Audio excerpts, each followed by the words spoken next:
Magandang araw everyone. Ayan. Ano mga batong aking iniluto? Ayan, nagata ako ng kiniskis na papaya. Ano yung, alam niyo ba yung kiniskis? Grater. Yung papaya grater yung ginamit ko. Ayan, ginadgad ko siya. Ayan. Tapos, ginataan ko.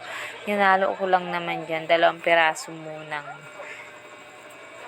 pritong isda kasi hindi naman mahilig yung mga anak ko na nakahalo dyan. Gusto nila hiwalay. Yung prito talaga nakahiwalay. Kaya naghalo lang ako dyan ng 2 piraso. Ayan yung ginawa ko. Pag after ng gadgarin, lagyan ko siya ng asin guys para yung mga tawag doon. Yung mga, ano ba tawag doon? Yung, basta yun, para matanggal yung ano niya. Nakalimutan ko.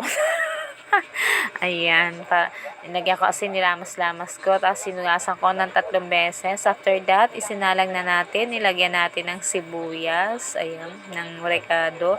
Tapos, niluto ko muna siya sa tubig kasi nga, ang gamit ko lang dito ay coco mama, ayan. Halo-haluin natin after maglagay ng sibuyas para lumasa siya. Dahil napakulo ko na siya at malambot na siya agad, so ayan na. And next na natin itong Coco Mama. Ayan ang ginawawala. Ito lagi ang ginagamit ko guys sa pagkagata. Kasi nga, ayun, talaga ano na siya.